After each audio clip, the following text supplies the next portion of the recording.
Critters in Taiwan.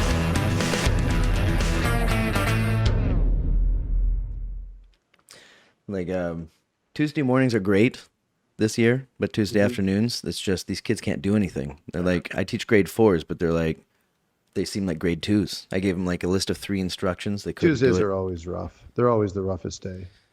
Yeah, but it's fine because Monday. when I get home, hey, I get to Hey. chat with my buddy. There we go. By the way, we're on. Hey, are we on the internet? We sure are. We sure are. Welcome to Critters in Taiwan, a D&D podcast about Critical Role, where a bunch of nerdy-ass voice actors sit around and play Dungeons & Dragons. I am Ben in Kaohsiung, I am Tim and Taichung. and we're a couple of critters in Taiwan. Absolutely. How are you now, Tim? Things Doing okay? all right. Yeah, Yeah? just, it's a little Long little week? Tuesday blues, you know. Yeah, all right. Mondays All are right. great. Tuesdays are fucking Jesus. There was a rough weekend for me, man. There was a lot of tissues being used up in my household from that episode. Well, yeah, I mean, It was a tearjerker, that one. This one. these things Oh, went down. These things went down a little bit. There, oh, look at that. Look at that. There we go. They went down from half to about there. Okay. But I also have that's not sinus too bad. issues, That's so- not all right. Fair play. So, yeah, spoiler alert, we're going to be talking about everything Critical Role related. Everything. Everything. So tonight we're talking about episode number 34, What Dreams May Come. A bit, again, another little bit of an on-the-nose title, but it's a good one. I like it. Are there any what do you call it? Trademark issues there? You know? Might be. There might be. I don't know. You might I mean, have to it's deal with just- that in the future. It's just a name. Because I don't know. I really Are enjoyed you that not movie allowed when to I was a use- teen. You're not allowed to use words anymore? I don't know. Oh, right. I mean, right. all words have been said at some point, unless you start inventing new words. Well, I mean, some people do it. You Yeah. know, that's what the Yep. kids are doing these days, right? I remember watching campaign 2 when they're in when the Mighty Nine first hear the word consecuted, and Right. they're all convinced. They're like, that's not a real word. That's a made up word. That's not a real word at all. And it's like, yeah, probably that's the thing you do in D&D is you just make up new words. And it was made up, right? I never checked it. I mean, they're don't thinking know. consecrated. They're thinking there was another one that's consecuted. consec. Probably it might be a real word. It might be an old weird Catholic word that means something, to be reborn. Who knows? Perhaps, yeah. That was funny to watch the reactions at the idea. table. Like, do we know what that means? You know what that means? Yeah. Is that a real I think word? Matt had to tell him, was like, you guys have never heard that word before. Yeah, very much. Give him the straight dope. But anyway, tonight we're talking about episode number 34, which again was a little bit of that first half was some sadness. It was heavy. It was tense. It was heavy. It was a lot of things. Short. Yeah. But before we get into that, we have a thing to say. We do. We That's have right. we have a friend. We have a fellow critter. What's his name? somewhere in What's the his first world. name, Ben? I believe his first name is Ben. Mr. Ben Hamilton has a challenge for us, as he put it. He asked us to come up with if we were offered a seat at the Critical Role table for campaign 1, campaign 2, campaign 3, what would we play? And then in the follow-up, he was like, well, what race, class, and catch? Why would Bell's Hells want you to be part of their party? Yeah. Why would Catch is the they interesting choose part. to bring you along? So I said, I think I told you this earlier. I said just for okay. My initial thought right off the hop and right initially was I'm going with Artificer. Because Right. somebody's got to make all those cock rings of a revivify. So yeah, that's the easy answer. Hey, gabagool. Fucking Liam. I can't come close to what he's like. The New Jersey is strong in that boy. Yeah. It's I good. mean, he's from there, makes sense. Yeah, But, you know, yep. like, hey, I'm back, baby. He's like, to do it that good. It's just too good. It's just like my favorite character at the table. Yep. It's funny how they all said that's what Matt said. He's like, that's your backup character. Yeah. Like, but after that, I was like, sort of like, okay, well, whatever. I have a pretty good feeling what I would do. Just for shits and giggles, I went back and I sort of started thinking about campaign 1, campaign 2, campaign 3. Man, I And only stuck with the second question. I only did campaign 3. It's fine. I feel a little bad now. It's okay. Campaign 1, I'll just go through my 2 briefly then. Campaign 1, I would probably go sorcerer to because there was no real arcane, serious arcane PC. There was. Yeah, Sorry, we're not supposed to talk about that. there was. So I would probably go human sorcerer maybe or wizard perhaps, but probably more sorcerer. Campaign 2 is tough because Mighty Nine was really complete. They kind of had every single flavor covered. So Except for maybe cleric in the beginning. In the beginning, yes, but that was rectified when in the meat of it all. When all the spoilers happened, yeah. So in the beginning, I still don't think I would have taken cleric. I honestly think that what would have really fleshed them out was a sword and board, a fighter, just a straight up fighter. It's something you didn't see the first and second. Yep. And we're learning that fighter is one of the greatest. Liam is showing, as he has a penchant to do, show that fighter how to take a really what's called a boring class and make them really really exciting. Yeah. But Boring class. Yeah, boring class. Whatever the Campaign fuck 3. that means. Campaign 3. What would you choose? I'll give that one right to you. What's your race, class, and catch for campaign? Now I have the catch. That's the first thing I had. Oh, nice. I was thinking, and I would think about this actually fairly recently. If we jump back to, let's say, Final Fantasy VI. Okay. I'm not sure if you're familiar with that one. I don't know if we've talked about that. I am familiar with the Final Fantasies. Okay, it's 3 in America, 6 and so we just call it 6 because they had 5 before it. The first time that you meet Setzer, you familiar with that fella in 6? I remember the name. He was the gambler dude, the swindler dude with the airship. Gotcha. I was just gonna say with the airship. Yep. Yeah, and they were like, if you win this, then you win, and if not, then you're out. And then they had to swindle him, and then he loved it, and then he was like, "You got me, dude. That was amazing." Mm-hmm. And that had me thinking, like, this guy that's running the airship in campaign 3, awesome character. And if anybody taking a ship in campaign 2, like if there's like a regular person they go back to, now it's temporary enough where you just have this trip with them. They may or may not leave the ship with you. Right. But they're also returnable. As far as like class and subclass and stuff, I haven't really thought about it. Beauregard took what I wanted in campaign 2. Right. I always wanted to play a human monk, and then all of a sudden campaign 2 comes out. Like, come on, you stole my idea. Sure she did. I even wanted to be a lesbian human monk. But as far as like the character, I don't remember his name, the airship guy in campaign 3 right now. Oh, Xandus. Captain Xandus. Great. Yep. Hey, Mark. Whatever that guy. whatever class or whatever he is, like whatever Matthew came up for that'd be great. Swashbuckler rogue, I think, is about where he is. But I sort of say that about all pirates. I think they're all swashbuckler rogues. They're all Jack Sparrows.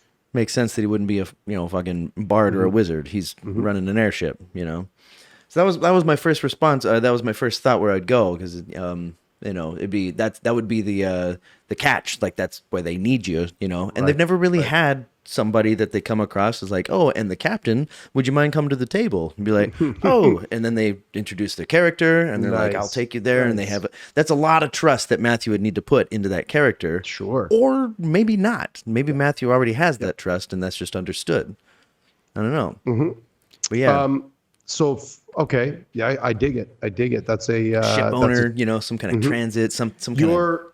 And you're thinking this is like a guest spot, right? Like this is a permanent seat. This is a guest spot. Yeah. Like a one episode sort of a thing. Not like a shop owner, unless Matthew, anything can happen in campaign 3. Sure. But if it's a shop owner, it might be a little bit too permanent, But if it's like just transit this one time, they might still come back up in the story later, which maybe come back to the show, as they always say. Hey, we loved you so much. Please come back. I would love to. And then it almost never does happen. Gotcha. That was my first go-to. Nice. Classes and subclasses, I don't think I know enough to go that far into it. Yep. But For me, that's fine. It would probably be if you're thinking like somebody like a sort of a pirate sort of flavor, like that kind of thing, like an airship captain, more like a Jack Sparrow sort of a character. That's swashbuckler. That's rogue with swashbuckler sort of subclass. Sure. Thereabouts. Could be a lot of things, but that's sort of the classic one. Is the swashbuckler. I wouldn't mind having a spear at some point, you know. Okay. Yeah. You know? Sure. A spear. Yeah. Dig it. Standing on deck with the spear in one hand and the wheel in the other. Yeah, sure. Like you know, it. Just, like, get some range there. It's like, get out of here, fucking. Yeah. Nice. I went a little different. I was like campaign 3, and I sort of started thinking back to what was not too long ago, and that was when they were at the Taste of Taldore. And I started because of how funny that episode was and how stupidly funny it was. I was thinking that I would really like to be one of the entertainers, looking like trying to get the fuck out of that terrible place and being actually a pretty good entertainer, but caught in a loop of not being confident enough to break out of the role to get out of this place. But I would definitely want to play like a Valor Bard, very similar to what we played in that one shot when you came down here. Yeah. We touched on. I would love. That's a character that I've wanted to flesh out for a while, and so I would definitely stick with it and be a Dragonborn Valor Bard, College of Valor. And be at Taste of Taldore and wanting to get the hell out of there. And the way that I would get a seat at the table that would be the hook. Is that, please guys, please take me with you, get me out of here, show me how adventuring works so I can go out and get out and step out on my own, that kind of a thing. And hope they would let me come out. Yeah, I mean, like you said earlier, with the well-roundedness of campaign 2. With campaign 3, I was thinking like, well, they don't really have a bard, but I don't know if I could really hold up that role as well. Of course, with the clown shoes you get to fill with campaign 1. It's tough. And then they did already have Dorian as well. Well, that's the thing, and Dorian showed that you don't really. Okay, bard is so broad. You don't have to be the classic Scanlan Bard, which is really the classic Bard. You don't really have to be that one. You can be like Dorian was a College of Swords Bard. So he was sort of like, he wore armor. He had his axe and scimitar, and he was more of a fighter. And the Valor Bard would be very similar. Frontline sort of a fighter who inspires everybody to do better. I wonder if that's why I found it so attractive. Yeah. Especially for like a one-shot type of thing, or perhaps a two-shot in the future. Yep. It's like, I want to do something. I don't want to be, this long game with Absolutely. a lot, backstory. Just, I want to get some fighting in there, but also help some other people, Yeah. So, Ben Hamilton, good question. Thank you. Thanks a lot, Ben. Thanks for getting in touch, bud. We appreciate it. Shall we get into the thing? Yeah, episode 34? Episode 34, What Dreams May Come. And I just realized my dice are sitting over on the table. I just got to go grab them. We'll be right back. He'll be right back, folks. And while you're waiting, I mean, I'll tell you something super secret. Oh, never mind. He's back. Okay. I'll tell you next time. We did an online D&D session last week, over the weekend, and I used the big dice for it just for fun. I only did a couple of dice rolls, but my very first, as DM, my very first dice roll was a natural 20. It was a good session. With the big one that you like to use here? Yeah, it was the big 35 millimeter one. All right. Shall we begin? Shall we? Oh, boy. Oh, starting with a 3, boy. 19. We just keep doing this. Yep. We're either right next to each other or across the spectrum. What'd you get? That was a 3 for me, 19 for you. Yeah. Oh, 3. Okay. I thought you were holding up the finger as a natural 1. No. Oh, boy. Okay. So I think I wrote this down as a thing because I didn't think this the first time I watched it, but as soon as I started the second watch on Sunday, I was like, I sat down, I got myself ready, and I was sort of like, and I turned it on and I got through the ads. And then as the intro was rolling, it suddenly, as the intro was scrolling through, and it's Thursday night, and then all the characters are coming up, and they're showing all of their things. I suddenly realized something, and it's a little bit of a downer point, Yep. but it is a valid one, I think, and I'm going to bring it up, and it's really only about one thing, and that is branding. They have Okay. This I is thought you were going somewhere else. no. This is I'm going big. This is a giant company now. They're all multimillionaires. This company has created so much merchandise based on these characters, so much branding based on these characters, so much promotional material. And let's not even get into like the Comic-Con stuff with cosplay and booths and miniatures and all of these things. And this is after I'd already watched it one time. I realized right then and there that killing off characters is really, really, really bad for their brand. and so I was sort of like in this, and I went down that whole train of thought, and I'm just like, this is not good for them if they do this. And it almost cheapens it in my mind. But then I started realizing, I'm like, no. There's a better way to look at this, and that is that it just makes it more of a difficult road to get characters back, because I'm fairly certain she's coming back, and I'm fairly certain that if any of the other ones had gone, they would have been able to come back too. Interesting. That's my hot take right off the hop. I'm this is not my yes and quite yet, but I do have a But give me your thoughts on that take. Yeah, I did not think about it as a brand. The whole time I'm thinking tough love, motherfucker's dead, right? Right. Just you got to accept it, you know. Yep. And I have another point about that I'm going to bring up later too. But Sure. like it's part of the game, and it's Yeah. one of the reasons that people love the game. You know, Exactly.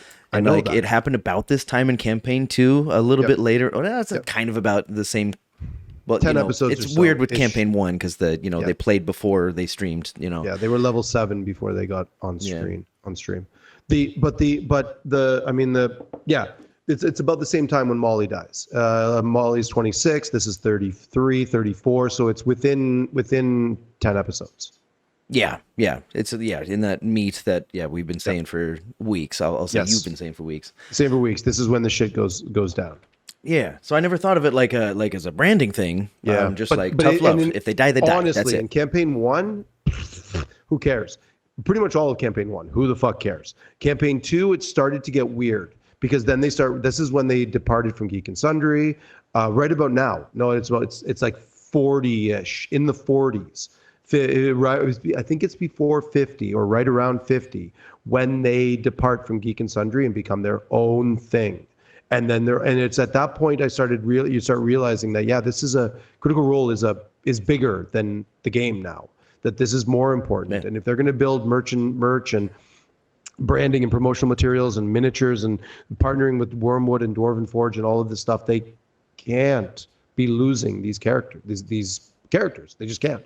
Didn't think about that. All the merch and stuff. Yep. But I mean, it happened in campaign 2. Yep. The one time. I know. I'm not saying you can't do it, but as a company, the safe bet, and this is a shitty thing I'm saying. I fully recognize it. The safe thing to do for a company is not to kill these characters off. This is how you make money, and that's a shitty thing to say because I know it's not. But there's that little thing is this is a company. These are professionals. They're not doing this. They're doing this for fun, but they're not doing it for nothing. They're doing this to get paid. Right? It's a very valid source of revenue. Maybe not through the channel itself, which is fairly good. Yeah, well, but they are all the highest work they're earners getting, on Twitch. you We know that. Yeah, but all the work they're getting on the side as well. It's Sure. like Everything, because it's of this. all- So if you keep because of this the going, brand. all Right. the other shit's coming in. Exactly. So, Yeah. I I mean, never really thought about that. I hope that doesn't, because I know I I've didn't want to let bring it go. up, but I think it has to be discussed. Otherwise it becomes a big elephant in the room, and that's not fair. I've made my peace with it, and So have I. So have I. I've got plenty to say about this. So I guess it'll come up in a bit. But I'll go ahead and attach my yes and to this. Do it. Do it. The intro, Yeah. Yep. like that part might need to change. Yeah. At least in the near future, because they like to change the end parts where Matthew's there and you get the, like around him just. Well, Kind of like how Game of Thrones did it. You'd see different cities, and like depending on the episode. I don't know about you, but I remember the first time that I saw the Mighty Nine intro. Critical, roll. When Yeah. The first time I saw the Mighty Nine intro, I remember the goosebumps that covered every inch of my body when they stopped the music. The music all swells way down, and there's Molly's coat hanging on that pole, and you're just like, holy crap! This wonderfully powerful image, and I mean, something with the raven sitting on top, flies away. Right. I just got chills. Yeah, that's what I'm saying, man. Like I remember the first time I saw that, and I was just like, gobsmacked. I'm like, what? Just the genius to do that, and that's what you could do in a situation like this. Is that part where Marisha stands up out of her chair and becomes Laudna is like that. You could do something like that where it would be. I suppose you could. I mean, hey, quick little sidebar to that, if you don't mind, addendum. Sure, did you notice? Sure. I don't know if you noticed because you watch things on a smaller screen, but did you notice that at the beginning of the break, Laudna's status bar was grayed out? And I did see that her little And then the part with her stats and everything was also grayed out. I only noticed the stat box. Yeah. Okay.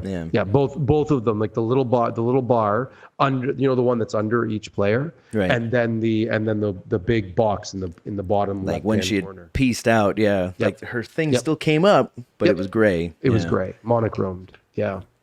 Wild. So you do shit like that, like. But by the way, for what it's worth, chat lost their shit when that happened. They're like, no, you don't get to gray that out. No, too soon. People are just screaming and screaming. I'm like, yep. So did Ash and Laura. Yeah. Jesus Christ. Yeah, they even said it too. They're like, oh no. So it's pretty funny. There must be monitors on either side or out of camera view.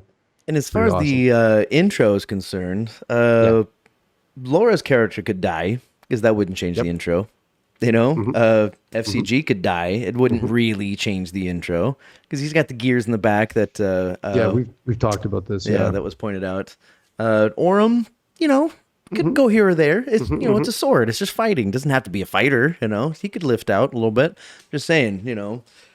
With the intro, doesn't necessarily have to change if you're watching it and like let's say Marisha comes back in with a different character and she like spits black things from her fingers. Like, what's that about? Oh, it's just D&D. That's all. Some of them have nothing to do with D&D or their character, and some of them do. But now Marisha's part just doesn't have anything to do with her character. Sure, you could do that, or they could put some money into it and change it if they want to. I wonder if they will, have to keep an eye on it. We're definitely going to find out. We'll find out on Friday. Yeah, I guess so. If Laudna or Marisha / Laudna is still part of that intro, we'll know. Yeah. Well, I mean, they'd have to fill it with something, right? Or just they did it with the old intro when they took Dorian out, right? Totally. They filled it with Taliesin, right? I believe so. Yeah, I believe they did. Just a moment of Taliesin, right? But I think this one's a little different because it's animated. They don't have those shots, right? Exactly. Yeah. Exactly.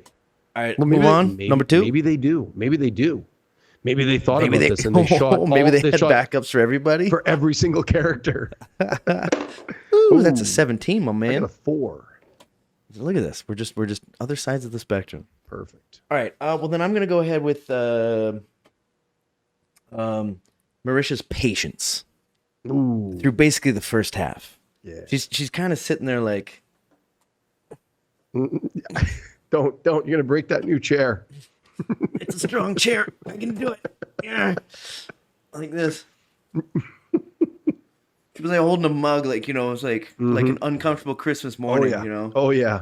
She was just sitting there like that for such a long time. And everybody's just sitting right in front of her saying, like, let's remember, she's come back before. Yep. So, and like Liam's just over there. He's kind of reacting to everything. He's just being Liam, not saying much, but Marisha's sitting there just like, because I think in her heart of hearts, she knew it was going to be her. That's what I'm thinking. And I don't think she was, I don't think she wanted it. I think, this is the thing, right?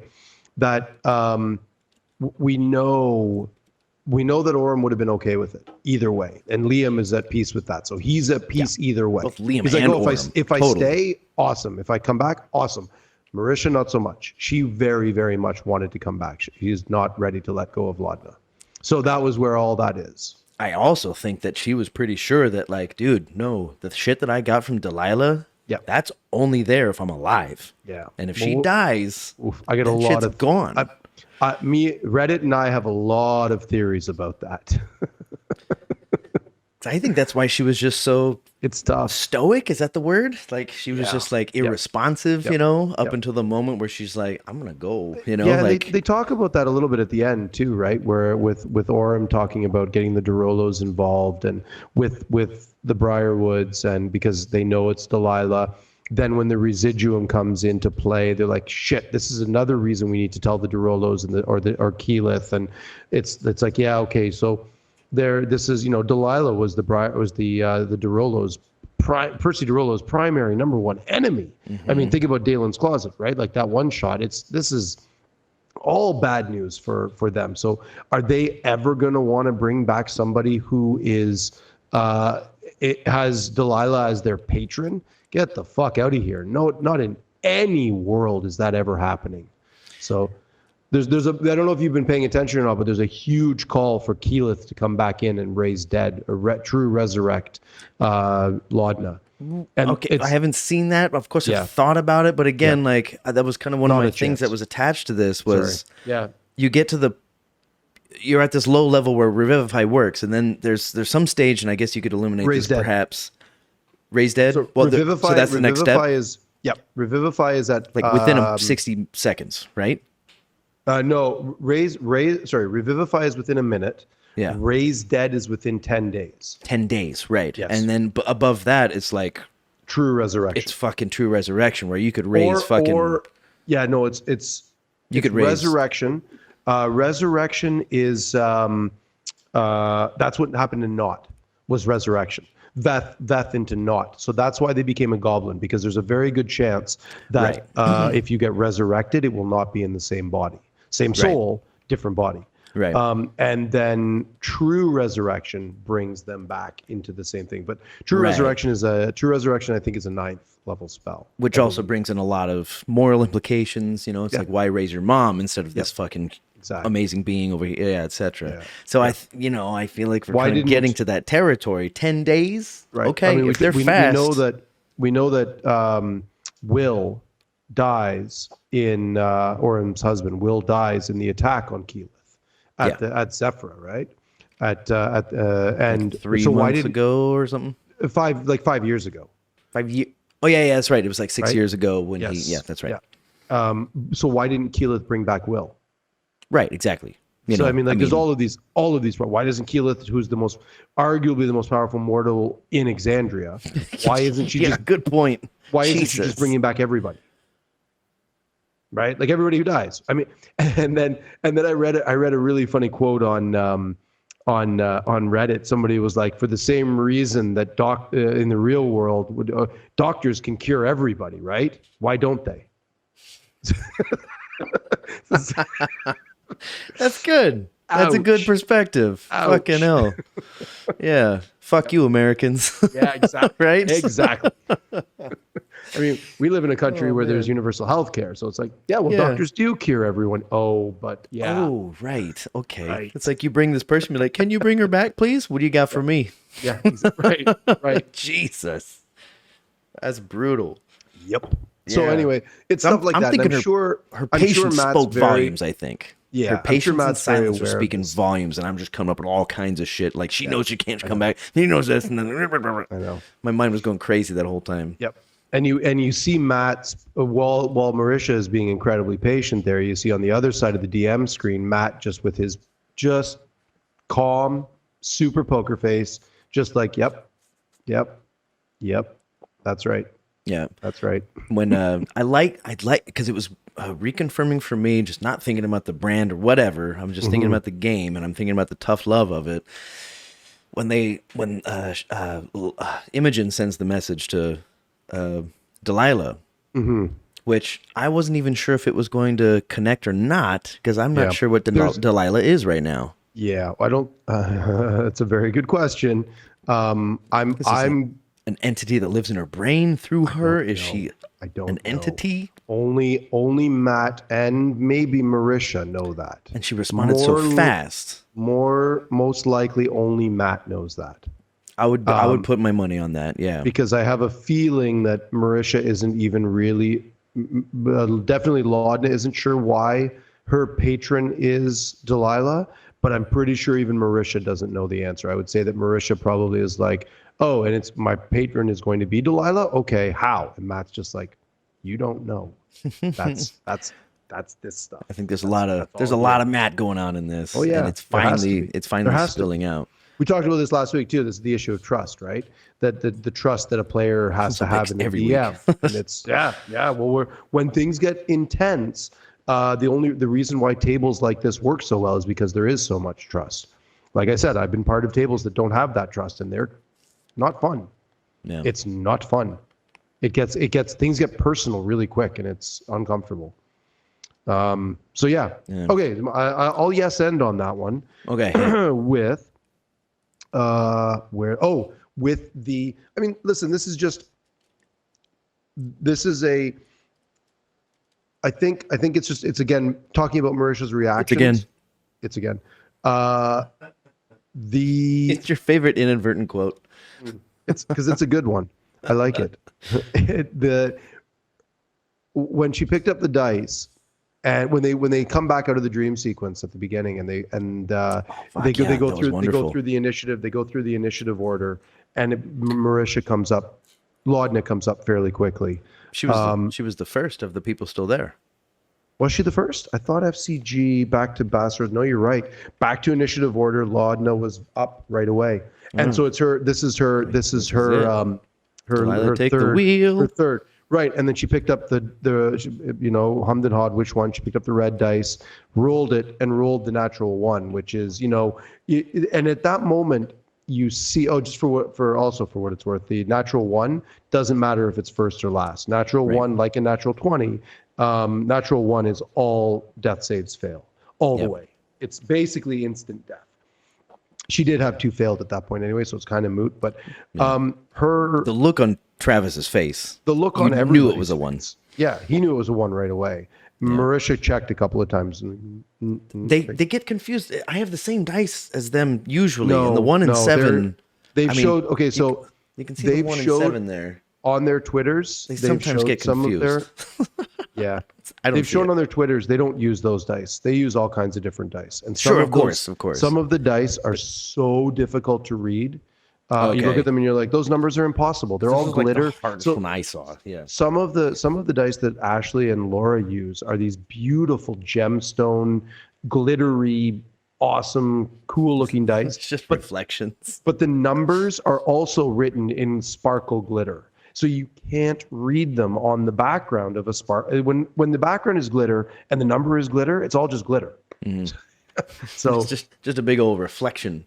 When I could see when she rolled that, her face went through every single emotion, and she was just like, she went through the 5 stages of grief. How many are there? Within about a half a second. Yeah. I just went through them all. And it was like acceptance and denial and all of denial, them. Just anger, whatever the fuck they are. Rage, sorry, all of those ones. And then she finally settled on it. And I saw her pick up a marker, a Sharpie, and she started drawing on her wrist. And the tattoo is death saves. Yeah. She posted on Twitter. She has 1 2 3 1 2 3 on her wrist for successes and fails. For successes and fails. Yeah, and she posted it on Twitter, the 3 fails, and it was just like, oh, savage. Yeah. Yep. Jeez. All right. Shall we roll? Was that a yes and? That was my yes and. That was a yes and. Oh, okay. I was going to say, wait, what do I say to that? I think I already made my point. Rollies. All right, here we go. Natural 20. Ooh, to beat my natural 9. Okay. This dice is hot. I have one 2 out of from 3, the very beginning, but I'm going to go. I'm gonna go. Oh, I've got a couple of things I want to say. I'm gonna go in order because I like going in order before the break, because most of my notes are before the break. The rest that I have are pretty light. Like an episode like that is super heavy. I noticed a couple of things. I'm gonna save this one for in the dream sequence. There is some interesting language that Matt uses for characters that I don't understand, but I'll save that because I'll maybe not relevant. They're just words that he uses that don't make sense, but it's all good. Just He's improvising. Let's keep that in mind. A lot of lore. No. This stuff that the dream stuff, he wrote that all down. This is all written down. Oh, okay. Reading for each one of their dreams at the very beginning. Yeah, he definitely wrote that shit. Great channeling of Brennan too, by the way. Like that was just pure Brennan Lee Mulligan channeling. I love it. I didn't think about that. The what I will say for my natural 20, and I'm going to use this, is the big rule change that he instituted for this. And I'd like to know your opinion on it because I'm conflicted. So I wrote this down at 50 minutes 38 seconds. Matt says to Sam, now, as part of this, because Revivify works differently than larger resurrection magic, you are the only person who can contribute to this ritual. Revivify has never been a ritual in D&D. Never. So when he made this a ritual, this is something brand new. It was never an issue. It was never a ritual in Campaign 1 or Campaign 2. It was if it was within a minute, you got it. Pop back up. Jester did it several times. So, yeah. Hey, you still got me there? Can you hear me? Let me check your... Say something again. Check. Yeah. Okay, good. You're coming in nice. My little module, my little box here suddenly went. It just flashed. So I wasn't sure if it cut out there or not, but no, it seems to be okay. Anyway. Seems to be all right. Yeah. Good. No, so I think I think it changed a little bit, yeah. So making this part of a ritual challenge is awesome. I love it personally. It's because we know, like the from Campaign 1, they used Raise Dead way too many times on everybody. I Some think people should have died. Yeah, like Percy got raised like 4 times. His DC was up like at 16 or 17 at some. I don't even remember. Yeah, what does it go up by 2 each time? Is that what they're supposed to say? But then Matthew's also rolling behind the board. Well, that's Matt's rules, right? Like that. Those aren't. None of these are real rules. They're all homebrew. Sure. Raise Dead just raises. Revivify just raw. It just happens. So the ritual idea is something that Matt completely came up with. So that's raw. The old ritual? rules are raw. What we saw in this episode is not raw. Oh, yeah. Is what you're saying. And Raise Dead, the entire Revivify, idea of a ritual is raw. The entire idea... Homebrew. Homebrew. The entire idea of a ritual behind these spells is homebrew. In the player's book, Raise Dead just raises dead. Revivify just revivifies. As long as it's within the time limit and you have the components, and the spell slots, no problem. But so making this a ritual that only one person can contribute to is no Mercer to the extreme, because Sam rolls a 7 plus spellcasting modifier 3. So he gets a 10. The DC is 10. If it doesn't work, 3 deaths at the table permanently. That's right. Yeah. Ooh, yeah. Yeah. I didn't think of that. Oh yeah, dude. Jesus. So none of them come back because he doesn't have. That's his last spell slot. Done. That's it. They're all gone. Yeah. It's savage, man. I wonder if any of them saw that coming at all. Oh, I think somebody commented on. Oh, I think they did, and I think when Matt brought up the ritual part, that was Laura's panic. She's like, what ritual? What do you mean? Like we have to roll for this? It's like I think spell. They all knew. I think they all knew that it had. They'd mapped it out. That FCG had to revivify Fern, who could then revivify one of the. Hopefully, at that point, they thought it was only going to be Orem. But with Laudna failing the death save, now the choice is on. So Sam deferring the choice to Ashley is sort of like, okay, well, I'm going to revivify you. That was that metagaming conversation they had, right? It's like, I don't want to metagame this, but would FCG know that Fern has revivify? And it's like, okay, well, yeah, you probably would. That's up to you and having your conversations. And then so FCG revivifies Fern using his very last 3rd level spell slot. Yeah. With the diamonds, there was a lot of confusion about the diamond stuff. The diamond stuff doesn't really matter. That's a whole other separate thing. That's just a money thing. You just got to go buy one. I mean, it's not that big of a deal. But there is a lot of confusion about even if they had enough. So I went back and I rewatched episodes where they got diamonds, and it's super, super difficult to understand if they even had enough diamonds, because they found gems, the bag of first off, they got diamonds from Gianna Hexam way back in Dressar. They got they got enough diamonds for 300 gold. FCG did. He asked if he could receive payment in diamonds, and he did. He got his money in diamonds, so he had enough for his revivify. But the diamonds they got from Ira's stash at the Callaway layaway, Thank you for getting that right, for fuck's sake. the Matt says you find some sapphires. You find 3 sapphires worth 200 golds. And Laura says each, and Matt's like, yes.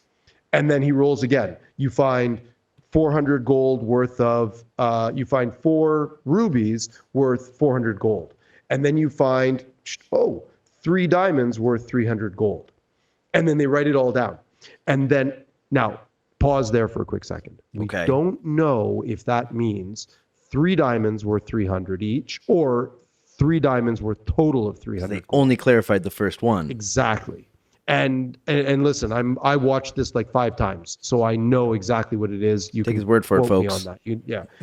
Now, but that doesn't really matter, because and then to add on to that, it gets even funnier, because at that point, they have this little conversation about who should take the diamonds, and Sam is like, I'll take all the diamonds. And Laura's like, okay, yeah, you take all the diamonds. Okay, Ashley, you got that? Sam's going to take all the diamonds. And so Sam writes down all the diamonds. And then smash cut to all this episode. Yeah, well, see, this is the point. Did Sam write down 3 diamonds at 300 each, or did Sam write down 3 diamons, 300 gold each? 300 gold total. Doesn't really matter. But if we smash cut to the point where, but this episode where who's got the gems? I've got Ashton. I've got the bag of gems. No, I've got them. You've got them. That was already solved. FCG had all the diamonds. It was already taken care of the episode previous. This is why keeping track of inventory matters, kids. Pay attention to this stuff. But regardless, it doesn't matter. Fingers at you. Excuse me. It doesn't matter, because regardless, they didn't have enough spell slots anyway. Yeah. FCG, I keep saying Sam, but FCG only had 1/3 level, and Fern only had 1/3 level. Right. So Revivify would only work for this, just like Law and Order. Actually, one toss left. Natural one made no difference. I'm going to rewind on that, because I do not know that Fern only had a spell slot left. I have a sneaky feeling. Sorry, Ashley Johnson.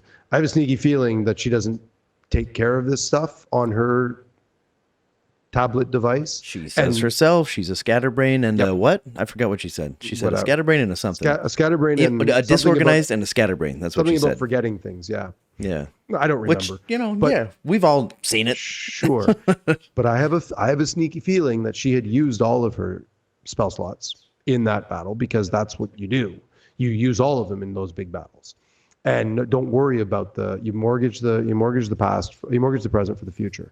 But you mortgage the future for the present, however it goes. She was trying to use heat metal to open up a lock on a metal door. Yeah. Yeah. I don't know if her action economy is there's a super strategic. It doesn't really matter. I have a sneaky feeling that she didn't have any spell slots left and was just sort of making shit up at that point to fit the narrative, which is fine. No problem with it. Listen, man, they're all friends. It's all cool. I'm not criticizing that, but I do know that back to the original part, that if it would have been really, really, really, really fun to watch Sam roll a 6. Yeah. Instead of would have been amazing. And that's the very last spell slot. Yeah. And then all three of them leave the table. Yep. Wow, imagine that. Wow. I can imagine that for a So minute. again, this is my, like, I think it's awesome. I think the death in D&D is far too cheap. I think that being able to do Revivify and Raise Dead without any consequence, as long as you've got the materials and the spell slots, no problem. Just just a video game, right? So I think that Matt making it a little bit more difficult is better. Imagine that. I mean, just like looking at how Marisha left the table, you know, Yep. like we shit. Did we restart since we talked about that? No, that's all we talked about. Yeah. Okay, we did. And then think about like 3 people who are dead, and Yep. then like at what point one of them decides like, well, I'm gonna go, but kind of like we should probably all go because we're all dead. But At what I point think- like they communicate with each other and Matthew, and then the other 4 people are are sitting there like, oh, and they leave Yeah. at the same time. Imagine Yeah. that. Imagine Yeah. that. I know. Jesus. I was though, dude. As this You was got happening, I Orem, was full Fern, on. you got Lana, all just of, all of that crossed my mind when this was when I first watched it, and I was like, yeah, dude. If he fails that, that's it. That's it. Because if you remember, I talked to you about this last week, and I said, here's the path. This is the path they have to take. The only path. There is no other choice unless they just don't care. But if they care, they have to go this way. And by Matt throwing this giant skill challenge, care. yeah, right. So by Matt throwing this giant skill challenge right at them, it's like, oh, what a thing to do. What a thing to do. Anyway, that's mine. What do you got? Feel like they did that at one point. What, didn't care? No, the multiple times. Of course. I could be completely wrong, but I feel like they did it at one point. I want to say it was in campaign 1 where they had to roll for one of these things. There's Oh, yeah, of course one they did. person that was there.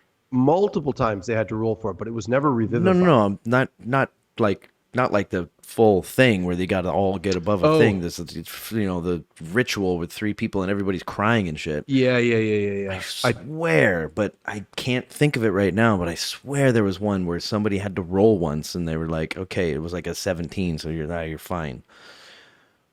I could be, I don't know. It probably not with Revivify, for sure. For sure. because it was, it was in battle, so it must have been. Yeah, okay, all right. It was pretty funny too. Just if I can add on to it, Matt says, okay, so FCG roll a D10 and then add your spellcasting modifier, and they're like, he's like D10. That's right. D20, and then he sort of glances at Travis, and I'm like, oh, that was a little bit of a slip there, a little. I wrote down a little Asmodeus slip because it's the DC is 10.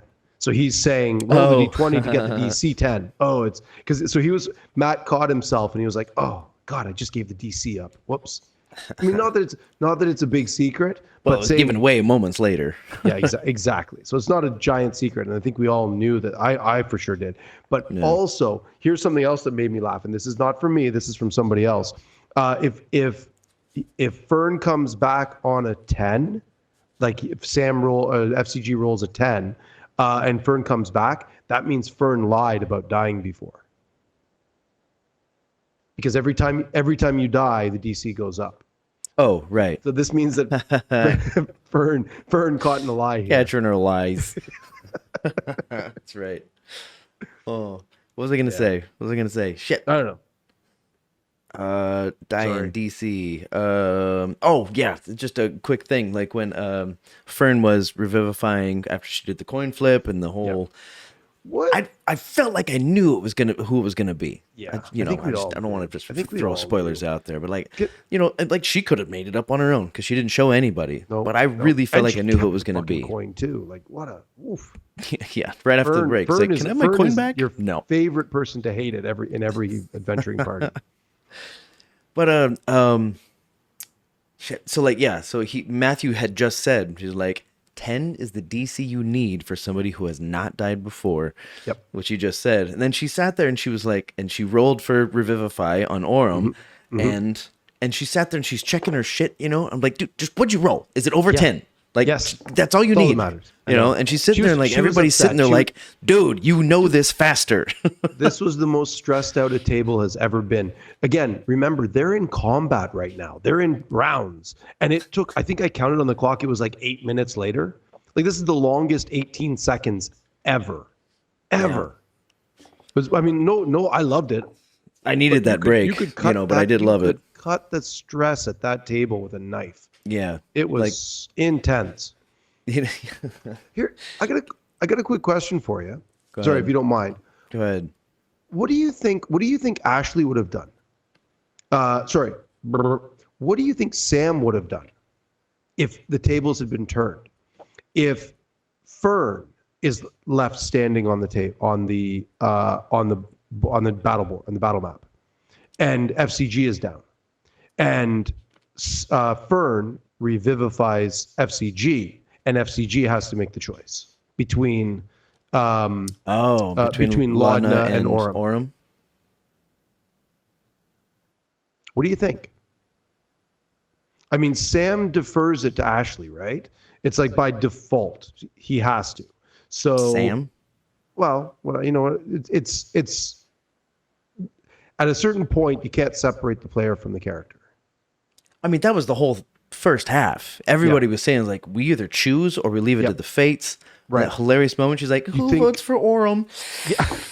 It's like, no. Everybody at the table was like, breaking the tension. Great move. It was a really good move to break the tension. I don't think she even did it I don't think she did that. I don't think that was intentional at all. The way she did this, it was such a mom or grandma thing. Like, ooh, did I fuck up? You know. And she was not using Fern's voice for a while. She's like, I don't want to make this joy. I hate, I hate this game. Fucking hilarious.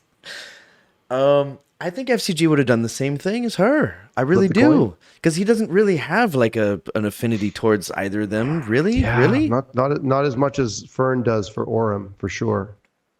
Yeah. I mean, that's obvious because they've been together for years, months at least. Months. Yep. Yeah, I don't know, man. I don't know. Like FCG just wants to please everybody, and like you can't in this case. I think they would handle it just about the same. I think that would happen. Maybe. Sam seemed to be, or FCG seemed to be more inclined to be using that Changebringer coin. So he offered it, so maybe he would have flipped it as well. Yeah. I mean, maybe he would be very rational about it. It's like, hey, we have to make a choice and this has to happen soon. Sam was the one saying like, well, after this, it's going to be this many seconds, which at which point I was like, I'm not sure the time works like that. And I was waiting for Matt to chime in. But He did later on, and Sam was bang on. He was bang on with exactly what it was. It was like, no, it's this, and then it's this. And I'm giving you guys, you guys a lot of leeway to have these conversations because it makes for better. It makes for better RP. It makes for a better stream. It makes for a better everything. It just makes for a better game. Sam was saying after my turn, you've just lost 6 seconds. It's like it might be a round instead of a turn. It's kind of iffy, a little kludgy. Where it's like 6 seconds per round instead of per turn. Like it's not 6 seconds, 6 seconds, 6 seconds, Sure. Like a lot of these battles last like 35 seconds, 36 seconds. At that point, it's really just about, you're really saying the same thing. It's just different words for it. Yeah. And Matt didn't say anything, so I was just like, just let it play. It's fine. Yep. Yeah. I got a little yes and I suppose. Go. Mine took a long time, so it's my last one. Just a small thing, but huge moment was like when Orem came back, and he's like, how is everybody, like doing the RP? As of course, Liam's going to come in with the heavy RP. He's going to bring it back because he's got to be Orem. And then, Laudna comes up and he's like, what's up with her? And then fucking Fern says, we picked you. Yeah. And I'm like, dude. Word choice. Yeah, I'm like, man. That's man. a brutal thing to hear. Like if Imogen hears that, like we chose Orem, like there's a it lot. was a coin flip. They're gonna. I mean, the emotions at the table with the players become real, but the emotions that they're going to turn these into, they're going to fill these characters up with over this break is going to be palpable. These guys are smart. They're going to give these characters brand new emotions. And when when they finish processing this at the end of that session, they're going to go home. They're especially Liam, and Liam. You think Orem was guilt-filled before? Just wait. It's going to be ridiculously over the top, in a good way, in a really good way. Now, okay, that brings something up, because when he died, he said, like, what are your last whatevers? And he's like, a deep feeling of failure. Right. And then, but I do get to see my boys again, right?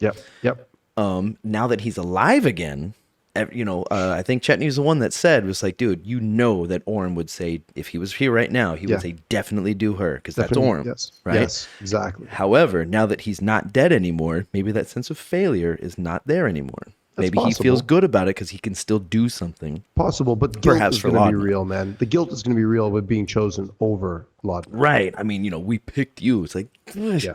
they didn't even clarify that it was a coin toss. Nobody did. No, when Orem learns it was a coin toss, he's going to lose his shit. He's going to When feel super Laudna guilty finds and out- failure again. So here's the thing that He's I'd going to like get reckless, dude. Here's the thing I'd like to think about Laudna. Let's go back in time and think about Laudna's history. She was chosen to die Right. as a child, right? She was chosen to die. Yeah. She wasn't good enough to live in life, and then she was raised as an hollow one, which is like not undead, but it's very close. It's somewhere in between life and death. It gets even weirder when you start thinking that they don't have a soul, because they don't. Which means, how do you raise something that doesn't have a soul? Which means, if they try to raise her, does the original soul of the child that went to the banquet in the Briarwoods Castle, does that soul come back? And then suddenly it's not Laudna anymore, it's something different. It raises all kinds of questions. But let's get if she comes back, she dies because of Vex, to be Vex. So she didn't die for herself, she died for somebody else. Then she gets raised and gets taken over as a puppet sort of a thing by Delilah. Then she gets second place in a coin flip and doesn't get resurrected. And then if she does come back, Jesus Christ. yeah, man, what does that do to a psyche? What do all of these things do to that psyche? Like, just, you want to talk about tragedy? This is Shakespeare personified. Never heard that, second place in a coin toss. Never heard that before. That's got to be a lyric somewhere, dude. Some country dude's written that 1,000 times. Got second place in paper, scissors, stone. Jesus Christ. You could get third place. No, probably not. No, we've seen multiple times with Critical Role. It doesn't quite work all the time. No. Boulder Parchment Shears is a bad idea at a table. Yeah, with three people. So that's what I'm saying. Like, this girl is got, if Laudna comes back, I hesitate to say when, but I have a feeling when Laudna comes back, she is going to be a very, very, very different being. I hope she doesn't, but I think she will. Yeah. Like I said at the top of the show, I believe it's an inevitability that because of branding, because of investment, because of all of these things. They have their fingers in different pies, different powerful people. They're on an airship currently, Above table, there's a fun thought experiment to do where Marisha can take some time off and do other things, come back as a guest while they're carrying Laudna around, disappear as that guest. I say guest, I just, you know what I mean, like a guest. She comes in as a different character, then goes away, and then comes back as Laudna when they do eventually find a way to bring her back, or stays off the table for the entirety. I think Marisha has the record for time at the table. I think she has more time at the table than any other cast member. I think she has a 100%. No, there have been a few times when she's been away. Maybe it was campaign 1. She had 100% Somebody or something. pointed it out that there was maybe campaign 1, where they did a thing without a couple of players. I forget what it is though, but yeah. Anyway, I have to it's think about interesting. that because, like, Yep. There was a thing somebody pointed it out on the socials that was she Jaegered at some point? Like in campaign 2? and no, definitely not in campaign 2. Bo was there the entire time. Because we've heard people's It was impressions of different characters at the table, but why? Was that it with talks or was that in the No. episodes? Yeah, it'd be talks for sure. Campaign 1, there's something that tells me there was a episode or two of Vox Machina where not all the players were there, and there was a reason for it. It was in story that they did a thing about something. I don't remember exactly. Somebody pointed it out. I don't remember what it is. Something. Look it up. Yeah. I have to look it up. I can go back and I'll try and find that and sure it's write in it the down. I wiki wish somewhere. I wish I had written it down. But anyway, yeah. Yeah. Yep. We're at an Listen, hour. man. I gotta piss. Okay, so let's call it there. I got one quick thing I do want to say before we go.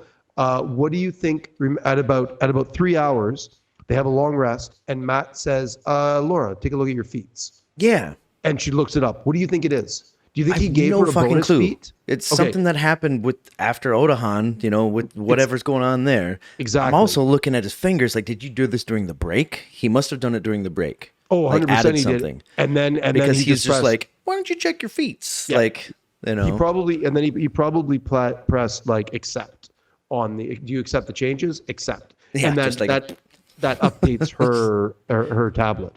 Wonderful little thing that a DM can do, man. You can just, and it's all secret. And Laura was reading it. I don't think she fully understands what it is because I think it's kind of situational. But maybe she'll go back and read it and figure it out. He did say it's like you have a lingering buzzing feeling. Yeah. That something is still there. Can you go ahead and take a look at your feet? It's like, whoa, Yeah. what? Wait, what's happening here? But yeah. Yeah, I have no idea. I mean, in this campaign, there's just no knowing. Everything's so fucking homebrewed. Like, I don't have guesses. I don't venture guesses. Yeah. Okay, and then the last one, my last point, real Ladder quick. does not get any bigger. I know. The FCG wait, cast Gentle smaller? Repose on Laudna. There was a vibrant orange Right. flash. And then Matt says, that spell definitely headed something off at the pass. And he was reading a lot while they were doing that. Yep. Now, my initial thought was hollow ones. Hollow ones come back are like when they die, they come back as undead. So I think Travis was thinking the same thing because he's like, oh boy, we're just walking around with all kinds of atom bombs, aren't we? So it's like Yeah. she may have risen as a zombie and tried to eat them all while they're sleeping. I don't know. Or maybe Delilah gets to really take the wheel. A lot of thoughts. A lot of thoughts. Or all the undead stuff is gone, but I don't understand why Gentle Repose would get rid of the undead parts. It wouldn't. General repose is just supposed to take care of the body. Right. It's supposed to put the body. It's like basically a morgue. You're putting the body into a refrigerator. Right. Like, yeah, for 10 days, right? Yeah. Right. Yep. Yeah. So it's basically like, okay, well, you just took the humanity from this person, this thing now. So again, hollow ones are soulless. They don't have a soul. So how do you bring back something that doesn't have a soul? Well, Delilah did it with a 16 or higher, I suppose, but that was all her power that could reach, right? I don't know. And then when she's dead, well, if they don't have a soul, I mean, what about Oh, FCG? man. Have we brought FCG back? I don't know. Oh man, I don't know. No. All right, I'm gonna explode Hey. over here. So Okay, dude. Let's sign go off. ahead and end this. All right. Hey, y'all. Tons of stuff to talk about here. Yeah, I can't wait for 35. Jesus. Looking for the next one. Get in touch. Ben Hamilton, thank you very much for the question. Bring more and more like that buddy, on, cheers. of course. Happy to talk about that shit on stream anytime. And covers it, yeah? Yeah. If nothing else, That's it. be sure to love each other. And is it finally Friday? Hey. Woo! We'll see you next time. Peace. Word. Take it easy.